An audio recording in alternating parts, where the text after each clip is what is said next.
7:42 on the first Saturday of October. Sloane Beaumont stepped onto the back terrace with a cup of coffee and stopped behind the lilac. Her niece, 12 years old, was sitting cross-legged on the stone step, tears running down a 700-page calculus book. Beside her knelt the gardener, gray flannel, leather gloves still smudged with soil. He was sketching something on a sheet of scratch paper with a wooden pencil. Sloane meant to step forward. She didn't. "The trick isn't memorizing the substitution," he said quietly. "It's seeing why the function wants to become something else." Tessa wiped her eyes. For the first time in 18 months, the girl smiled. Sloane watched the gloved hand move across the page. Integral signs, limit notation, a small Latin phrase in the margin. The pencil never hesitated. The coffee cup shook in her hand. She had seen that handwriting somewhere before. She took a step back toward the door, then froze. Something had slipped from Tessa's sleeve onto the stone beside her. A folded tissue, a small red mark on it. Sloane went back inside without a sound. She did not pick up the tissue. She was not certain what she had seen. She walked to the kitchen and called for Esme. "That's Aiden, ma'am," the older woman said, drying her hands on a towel. "He has been on the grounds for 14 months. Sloane realized she had never looked at the man. His name appeared on every monthly invoice. Callaway Grounds, LLC, $2,400. She signed without reading. The bookkeeper signed before her. The bookkeeper had never flagged it. "I need his file." Esme brought it from the cherry desk in the back office. Sloane spread it open on the kitchen island. Address in Stamford. Connecticut landscaping license. Current. Liability insurance. Current. A small business tax number. A stamped W-9. Nothing unusual. Esme held the folder a beat too long before letting it go. Sloane did not notice. "Why is Tessa doing math with the gardener?" "Because she asked him, ma'am. Last week, he was repotting the rose climber. She was crying out here on the step. He asked her why. She showed him the page. He read it. Then he explained it. He has not been in the house. He has been here, on the stone, with her." Sloane went up to Tessa's room that evening. For the first time in 6 months, the girl had opened her textbook on her own. On the desk lay the scratch sheet the gardener had left behind. The handwriting was clean and precise. The pencil pressure was even. There were no cross-outs. A small phrase in Latin sat in the bottom margin, "Sicut arbor in horto," like a tree in a garden. Sloane lifted the page and brought it close to the lamp. She noticed something she had missed at the lilac. The man did not write the way a high school teacher wrote. He did not write the way her chief financial officer wrote, either. He wrote the way she had seen on the chalk slab at Wharton in 2011, the shorthand of someone who had lived inside stochastic equations every day for years. She opened the wastebasket. A graded test, balled up, then smoothed and balled again, 62 out of 100, red ink across the top. Beneath it, another sheet, half folded, an absence note for the Hollins Academy attendance office, with Sloane's signature forged in careful block print. Tessa had planned to skip school the following Tuesday. Sloane stood in the dark room for a long time. The girl's blackout curtain was pulled halfway. The reading lamp was on.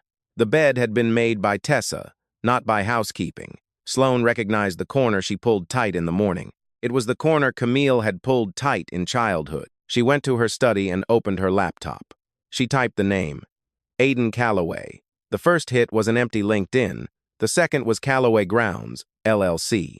She scrolled. Halfway down the second page, a Bloomberg piece from 2019. The headline read, "Halbrook Sterling Quant resigns following internal review of $40 million loss." She clicked. The article was paywalled.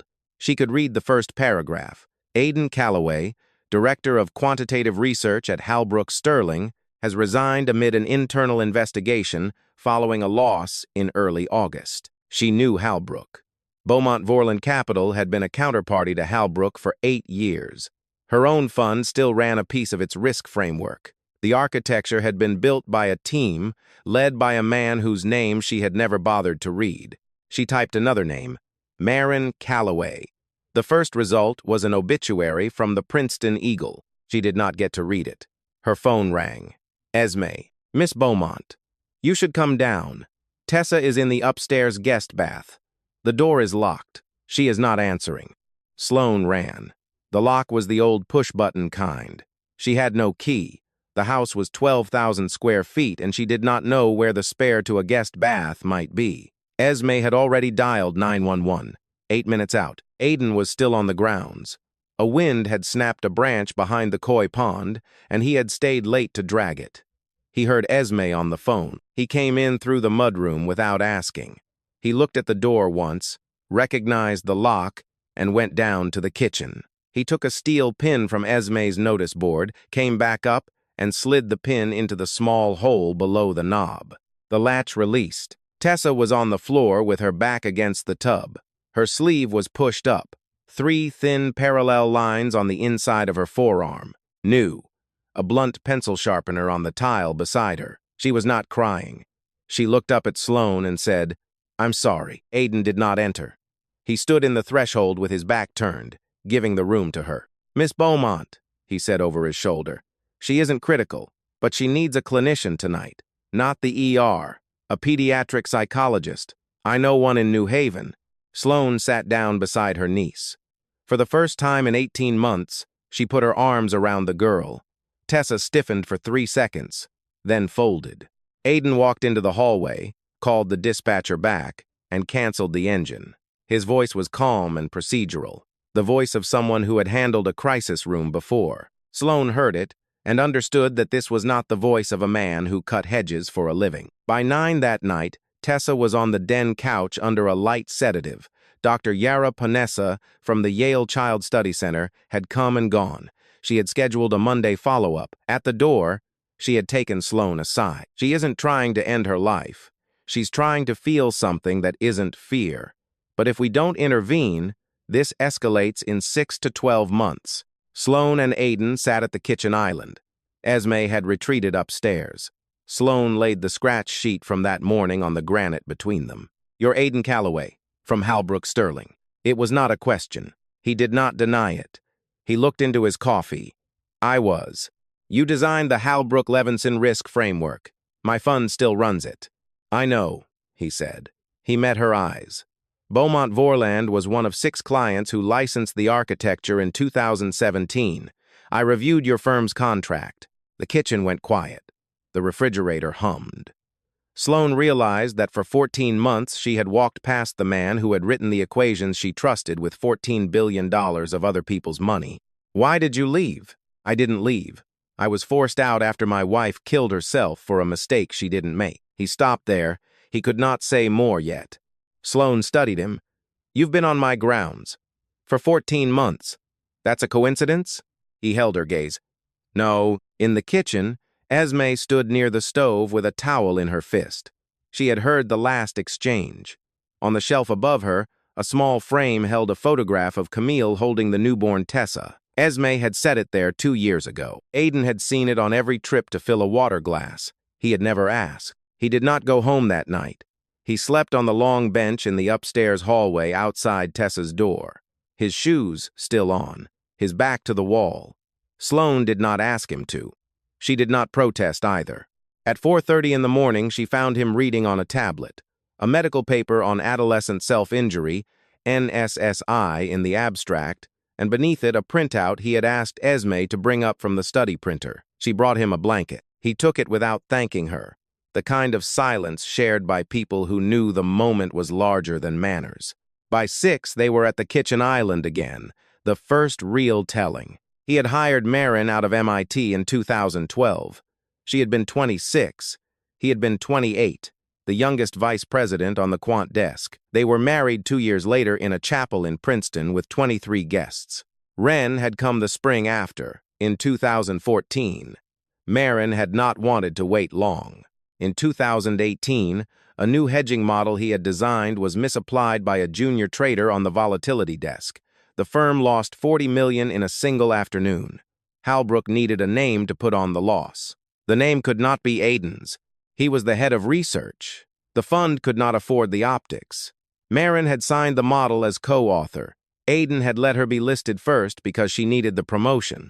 The press picked up her name. 11 weeks later, she was gone. "The mistake wasn't the trader's," he said. "It was mine. I found it 2 months after she died. I had set a boundary condition wrong from the start. Marin had never checked. She trusted me. He stopped. His hand was flat on the granite. The knuckles were still red from the cold outside. I killed my wife. With math. Sloane did not answer. She sat with both hands around a cup that had gone cold. The pendant light over the island made a small circle on the stone between them. The rest of the kitchen was dark. After a long while, she said, "Why, my garden? I didn't come to your garden. I came to the Hartwells. Next door." Maddox Hartwell killed himself in 2023.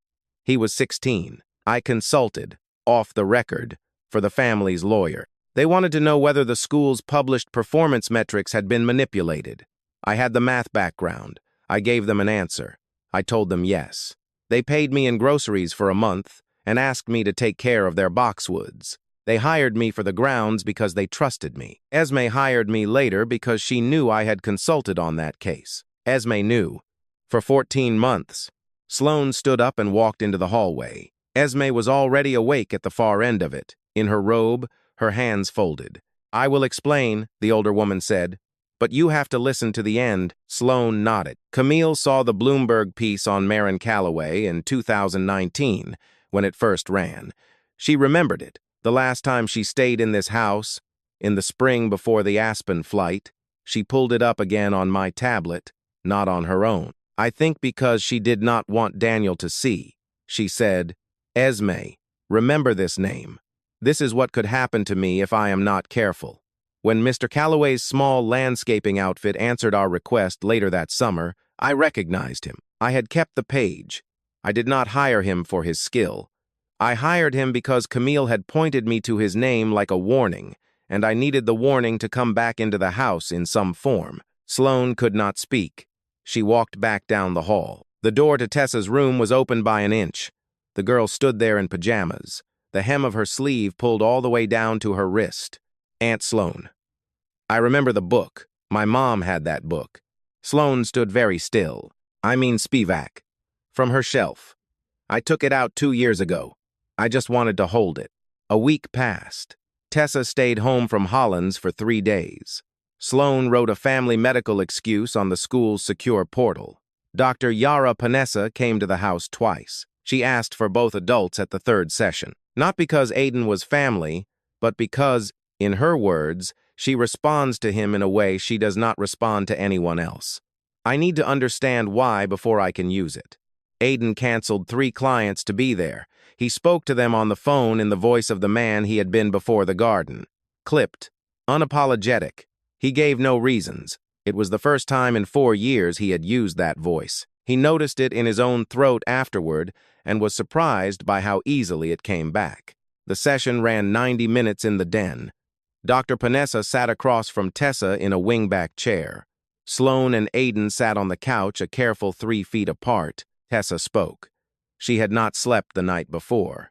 She had a list in her notebook that she read off slowly, as if reading the words made them less true. She was afraid Aunt Sloane did not love her because she was not as bright as her mother. She was afraid grades were the only reason Aunt Sloane saw her at all. She was afraid that if she fell off the honors track, she would be sent to a boarding school in Massachusetts she had heard the housekeeping staff mention by accident. She was afraid her mother had decided to be on that plane on purpose, and that no one would ever tell her if it was true.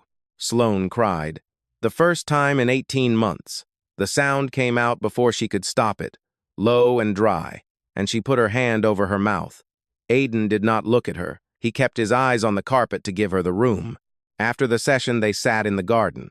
The same stone bench under the dogwood. For the first time, the same bench, not facing benches. "I want you to teach her formally," Sloane said. "Twice a week. 400 an hour." He shook his head. "I do not take money for that." "Why not?" "Because the last time I took money to do math for someone I cared about, that person died." The dogwood had not yet dropped all its leaves.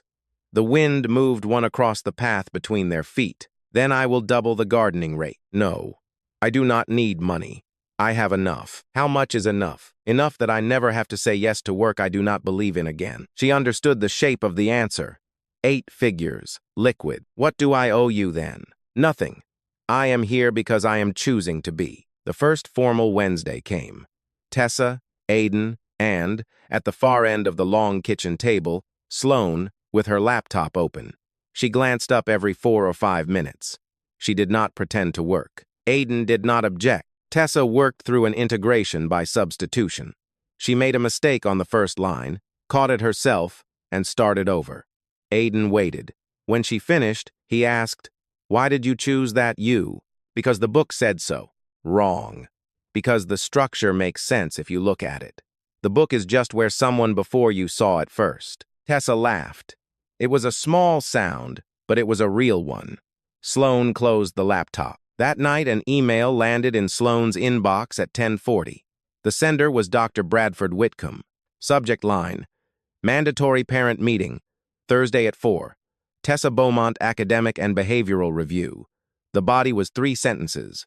The last line read, "Please come alone." Sloane read it twice. She did not forward it to Aiden. She did not forward it to Tobin. She left it sitting in her inbox until morning, the way one leaves a letter on the hall table to see if it changes overnight. Thursday at 4. Whitcomb's office at Hollins Academy. Walnut paneling. Harvard certificates lined up like soldiers behind the desk. A pen set engraved with the school crest. A single framed photograph of a polo team on the side wall. He did not begin with the girl. He began with the man. "Mrs. Beaumont, I understand you have recently engaged a groundskeeper with a complicated background. I was not aware my domestic staff fell under your purview." He smiled. The smile was practiced. He slid a manila folder across the desk. The Bloomberg article. A photocopy of a non-disclosure agreement he should not have had. A summary of a phone consultation between Aiden Calloway and a Boston attorney named Forbes Rennick from September of 2023. The summary was written in the dry register of an investigator's report. Sloane could see, before reading a word, that someone had been paid to put it together. Mr. Calloway consulted, off the record, for the family of a former Hollins student. His Halbrook non-disclosure agreement bars him from offering quantitative analysis in any public dispute for 5 years. Maddox Hartwell's case sits inside that scope because the family's claim turns on whether the school's published academic metrics were manipulated, and that is a quantitative claim. If Mr. Calloway appears publicly in connection with this litigation, he forfeits a substantial settlement payment from Halbrook, approximately $8 million by the figure I have seen. You may confirm with him directly if you wish. Why are you showing me this? Because you are in a position to decide whether he remains in Greenwich. Hollins is a small community. Tessa is on the accelerated track. I want her to graduate with distinction. So do you. We need only to keep Mr. Calloway's tutoring separated from our official channels. A private arrangement is something I can accept. A public association is not. You are threatening him. I am protecting an institution. Mr. Calloway has his own choices to make. Sloane stood. Thank you for being clear. She paused at the door with her hand on the brass. She did not turn. Maddox Hartwell. I read the obituary last night. How many other students since? He did not answer. She left. In the car, she sat for a full minute in the school's circular drive before turning the ignition.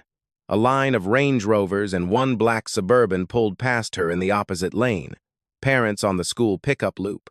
She watched a girl about Tessa's age climb into the Suburban with a violin case and shut the door without speaking to the driver.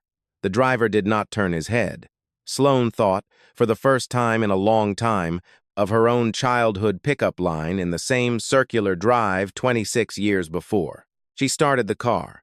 She called Tobin Halewood, a partner at Wachtell Lipton. Tobin, I want everything public on Bradford Whitcomb. Every fund he sits on, every consultancy, every non-disclosure Hollins has issued in the last 10 years. And I want Aiden Calloway's 2019 Halbrook agreement pulled and reviewed. Do you have a line into their general counsel? I know the man. We were at law school together. Why? Because I am going to need a path to break it. Understood. Give me 2 days. That night, after Tessa was in bed, she told Aiden what had happened. They were in the library. He sat on the leather chair by the cold fireplace. She paced once and then stood still. He listened to the end without interrupting. When she finished, he closed his eyes for a few seconds, then opened them. I'll go, he said. I do not want to put you in that position. You do not understand. I put myself in this position. Whitcomb will move on you whether you stay or go, because he is not afraid of you in my garden. He is afraid of you in Greenwich. You lose 8 million if you breach. I am not letting that happen. What are you going to do? She looked at him across the cold fireplace. The light from the table lamp made one half of his face visible and left the other in shadow. I am going to buy Halbrook Sterling. She could not buy Halbrook Sterling. The fund was private and not for sale at any price. But Beaumont Vorland Capital was a strategic client. They licensed the framework. They were limited partners in 2 of Halbrook's vehicles. She had leverage of a kind that did not require purchase. She requested a meeting with John Vass, Halbrook's chief executive, the man who had pushed Marin out the door in 2019. He agreed to Friday in Manhattan. Before that, on Thursday morning, Aiden asked Sloan to drive with him to Princeton. If you are going to do this, he said in the foyer, I want you to meet someone first. 90 minutes south on the Merritt and the 1.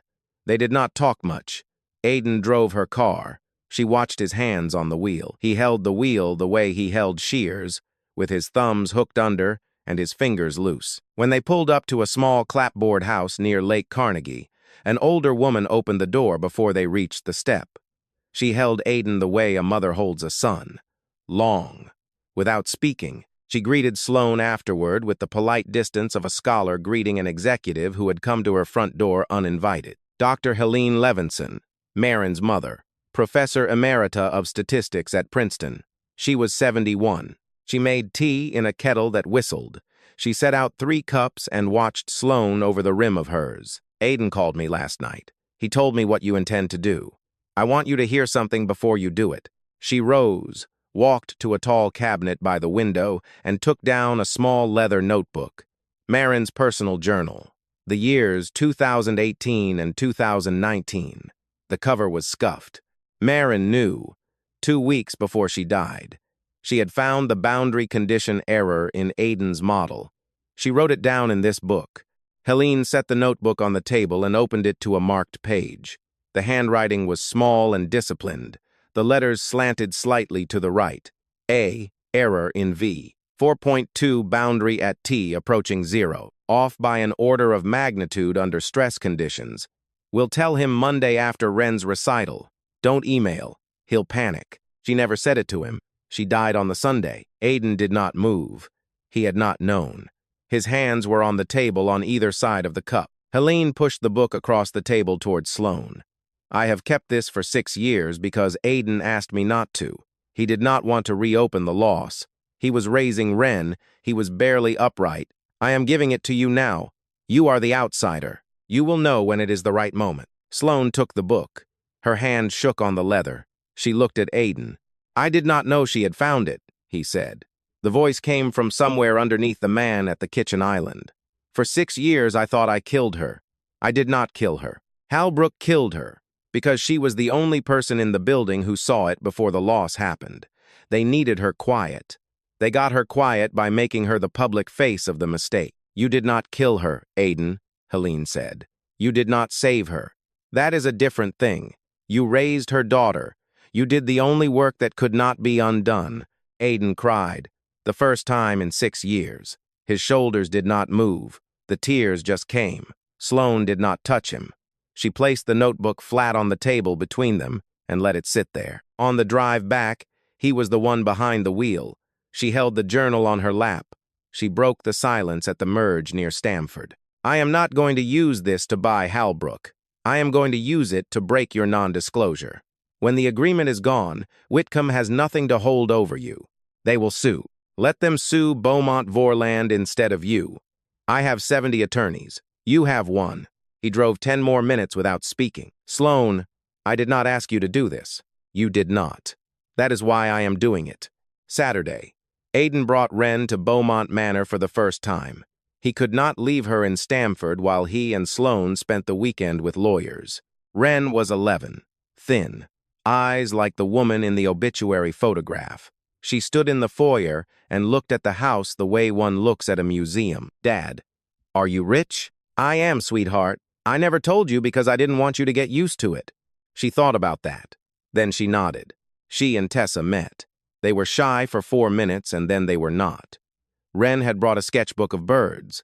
Tessa asked if she knew math. Wren said, "A little. My dad teaches me." "You're better than me, I bet." "I'm not good," Tessa said. "I'm just scared." Wren nodded. "I'm scared too. I'm scared of people dying. My mom died. Mine too." They drew birds together for 90 minutes. In the study, Tobin Halewood spread out the journal scan and the Halbrook NDA. This is enough that Halbrook will not sue you in open court. To formally modify the non-disclosure, Mr. Calloway has to file in Delaware. 6 to 8 weeks. During that window, Whitcomb can do damage. I'll handle Whitcomb. Tobin looked at Aiden. "Mr. Calloway, you have to want to file. This is your decision." Aiden was quiet for a long time. He looked at Sloane. "I'll file." That evening, Wren sat at the kitchen counter while Esme rolled biscuit dough. Sloane came in for water. Wren watched her for a long time. "Miss Beaumont, do you love my dad?" Sloane stopped. Esme kept rolling, eyes down. Sloane sat at the counter. "I don't know how to answer that, Wren. I don't love many people. But I have seen your father now, and I don't want to stop seeing him." Wren nodded. "That's love. My mom said so. My mom said love is when you don't want to stop looking at someone. Your mother was smart. My mother died because she was too smart." Sloane set the glass down. "Wren, your mother died because someone hurt her, not because she was smart." The girl looked up. "My dad never says it that clearly." "Your father is going to say it clearly. Soon." Wren ate a corner of dough. "I'll wait." Later, Sloane stood in the doorway of the study and watched Aiden write. He did not see her. She did not go in. At 11 that night, he found her in the library and laid a folded sheet on the table beside her. Not a legal document. A handwritten letter. "Sloane, I have not told Wren the truth about how Marin died. For 6 years, I have told her that her mother was depressed. I have not told her that there were people who chose to let her mother fall. I am going to tell her tomorrow. I want you to know because if I am going to do this, I need to know you will be in the room. Not for me, for her. Wren needs a woman in the room when I tell her. Esme has Tessa. Can you have Wren?" Sloane finished reading and looked up. He was already in the doorway. She did not speak. She folded the letter, slipped it into her coat pocket, and nodded once. Sunday morning. Stamford. The rented house was small and warm and full of books. 2 reading chairs faced the front window. A photograph of Marin sat on a low shelf where Wren could see it from the couch. Sloane had never been inside this house before. She noticed that the walls were painted a soft green, the color a person picks when they want a room to feel forgiven. Aiden told her he did not cry. He had cried in Princeton. He told her about the model error. He told her Marin had found it. He told her Halbrook had pushed her into the press as the cause of the loss anyway. He told her her mother had died not because she was weak, but because she had been loaded with weight that did not belong to her. He told her that for 6 years he had thought he was the cause. He told her he had been wrong. The error was his, but the death belonged to a system, and the system had a name. Wren listened. She did not cry. She was 11, and she had heard enough already to recognize the shape of a story that had been kept from her. When he finished, she asked one question. "Dad, you couldn't save Mom, but you saved Tessa, right?" He looked at Sloane. Sloane sat very still. "I am trying," he said. "Good," Wren said. She stood up. She walked to Sloane and stood in front of her, hands at her sides. "Miss Beaumont, will you promise not to let my dad be alone again?" Sloane put her hand on the girl's shoulder. The shoulder was thin under the cardigan. "I promise, Wren." Wren nodded once and went to her room. The door clicked shut. Aiden looked at Sloane for a long time. "Thank you. Do not thank me for what I want." Monday. Tobin filed the modification petition in Delaware Chancery. Sloane met John Vass that afternoon in a borrowed conference room at Wachtell Lipton. She had asked for neutral ground. She placed the notebook on the table. Vass did not pick it up. "Mr. Vass, 2 roads. Road 1. You oppose Mr. Calloway's filing. I send this notebook and a sworn declaration from Dr. Helene Levinson to the Wall Street Journal. Your fund loses 30% of assets under management in 6 months. Your prime brokerage relationships review their counterparty risk. Road 2. You do not oppose. You release Mr. Calloway's settlement in full. Beaumont Vorland remains a client. 48 hours. You are threatening me. I am trading. You threatened Mr. Calloway for 6 years. This is the lighter version. Vass looked at the notebook.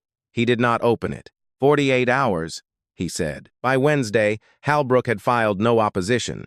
Aiden was free to speak. That same week, Sloan called Forbes Rennick at his Boston office. She offered to fund a civil suit against Hollins Academy on behalf of the Hartwell family. He had been waiting 2 years for someone to offer. He agreed within an hour. The filing would be public in 3 months. Whitcomb sent Sloan an email. The subject line was, "Can we speak?" The body was empty. She did not reply. A week after Aiden told Wren, Tessa said something at dinner. The 4 of them were eating salmon and rice. Esme had served and gone back to the kitchen. "Aunt Sloan. Can I call you Mom Sloan?" "Not Mom, just Mom Sloan. My real mom is Camille, but you are the one who is here." Sloan could not get the answer out at first. She nodded. She nodded again because the first nod had not felt like enough. Across the table, Aiden looked down at his plate. That night, Sloan stood at her study window. The grounds were dark. Aiden had gone home to Stamford after dinner. On her desk was an envelope he had left on his way out. Inside, a brass key on a small ring. Beneath the key, a single line in his hand on a note card. "When you are ready, not early, not late." 3 months later, February, the Hartwell civil suit was filed in open court in Stamford. Tobin Halewood led. Forbes Rennick sat second chair. 4 other Hollins families joined as plaintiffs in the first amended complaint, including the Hartwells and the Meerworths, whose son had survived an attempt the previous spring. The suit asked for damages, and for the unsealing of every non-disclosure agreement Hollins had asked a family to sign in the past decade. Whitcomb resigned 12 days before the first hearing. The Hollins board hired an interim head, Lorraine Becker, a 51-year-old veteran of public school teaching with a graduate degree in adolescent counseling. In her first week, she suspended the accelerated track. In her second week, she published the Academy's internal self-harm referral data and a letter of apology addressed to the Hartwells. In her third week, she fired the consultant who had built the published performance metrics. Aiden published. Not a book, a long essay in The Atlantic. The title read, "What I Learned, Walking Away from the Math That Killed My Wife." It moved fast. 2.5 million reads in 10 days. Editors at 3 university presses called the same week. The Ford Foundation invited him to serve as a fellow on ethical finance. He accepted at halftime. He did not move out of Stamford. He did not commute into the city often. He liked the train ride more than the office. Beaumont Vorland took its fintech subsidiary public on a Tuesday. The valuation came in at $4.6 billion, above target. Sloan spoke at the New York Stock Exchange. She included one sentence that surprised the analysts on the floor. "The best risk model is the one that assumes a human being will break." Aiden watched the live feed from the kitchen table in Stamford with Wren beside him. Wren said, "She is talking about Mom."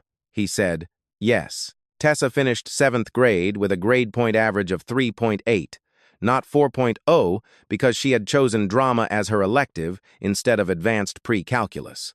Sloan did not protest. Tessa joined the track team. She started seeing Dr. Panessa twice a month, and one of the things they worked on was the question of whether her mother had been on the plane on purpose. Dr. Panessa told her, with permission from Sloan, that the answer was almost certainly no. Tessa cried in the car on the way home and then asked for a cheeseburger. A Saturday in late February. Light snow.